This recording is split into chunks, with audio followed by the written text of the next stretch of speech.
मित्रांनो, 2026 वर्ष हे नव्या मराठी चित्रपटांचं वर्ष म्हणायला हवं, कारण अनेक विषयांवरती आधारित नव्या नव्या कल्पना घेऊन चित्रपट येत आहेत. आणि येत्या 14 ऑगस्टला समर्थ नावाचा चित्रपट प्रदर्शित होतोय. त्या चित्रपटाच्या ट्रेलरची समीक्षा करण्याकरता मी गणेश आचवल स्वामी कृपा क्रिएशन्स मध्ये तुम्हा सर्वांचं मनपूर्वक स्वागत करतो. याआधी आपण टीझर रिव्ह्यू केलेलाच आहे.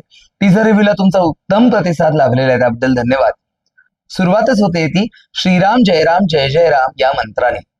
मुळात कसं आहे बघा ना, समर्थ रामदासांचं आराध्य दैवत प्रभू रामचंद्र आणि समर्थ रामदासांनी आपल्याला ठाऊकच आहे की मनाच्या श्लोकांची निर्मिती केली.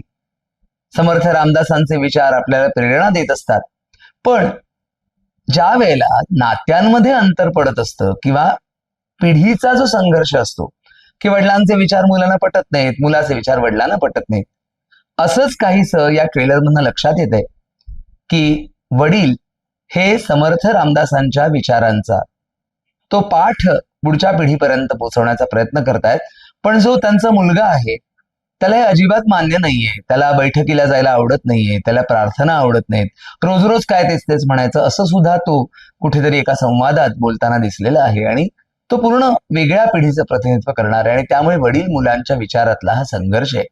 आणि मग शेवटी त्या ट्रेलर मधलं जे एक वाक्य आहे जे त्या मुलाच्या तोंडी आलेलं आहे ते म्हणजे की सर्वात वाईट काय असतं तर नाती, आणि आता मी स्वतःसाठी जगायचं ठरवलेलं आहे, मला फक्त स्वतःसाठी जगायचंय. आणि मग या वाक्यातनच ती भूमिका, त्या मुलाची भूमिका एका वेगळ्या वळणाला आपल्याला जाताना दिसते. वडील एकीकडे समर्थांच्या विचारांचा प्रचार करतायत, पण मुलगा मात्र हा वेगळ्या विचारसरणीचा आहे.